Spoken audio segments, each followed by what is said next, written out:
The Los Angeles Chargers versus the Miami Dolphins. This is only the fourth time that we're going to have a meeting between Tua and Justin Herbert. Interesting enough, back in the 2020 NFL draft, the Miami Dolphins, they held the fifth overall pick, and they had to make a decision whether they want to go with Justin Herbert or with Tua, and they decided to go with Tua.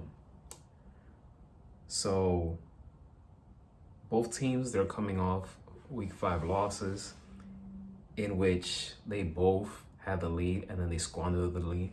The Miami Dolphins, they should have won last week against the Carolina Panthers. The Panthers, no disrespect to them, they're one of the worst teams in the NFL. It is unbelievable how the Dolphins lost that game. That should have been arguably their second or their third win of the season. The game against the Patriots in week 2, they could have won that game as well, but that's how sports is. That's how football is. Sometimes things are going to happen just the way they are. Not going to have Tyreek Hill. He's out for the rest of the year due to a knee injury. So, but even they didn't have Tyreek Hill last week, the Miami Dolphins, they held up their end. So in this week, I want to see guys step up like Jaden Waddle. I want to see more from him. Tua, he needs to stay away from the interceptions. If he could tone that down and makes the right plays, then Miami will have a chance in this game. And also Tua, supposedly according to an injury report after practice Wednesday, that he's been bothered with a thumb and a hip issue.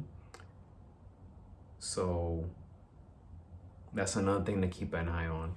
The Chargers, they're ranked 23rd in sack percentage and they're 9th in pressures allowed. As for the Dolphins, they haven't recorded more than 3 sacks in a game this season, so I want to see them get to Justin Herbert more often. I know that the Washington team did that. They had success in terms of getting to Justin Herbert, and I want to see Dolphins doing that. So the Dolphins defense need to step up, and they just got to turn away. They got to tone down the turnovers. As long as they tone down the turnovers, the penalties, and not give away the big leads, then they will come out victorious in this game. But they're going to have to sack pressure Justin Herbert in this game.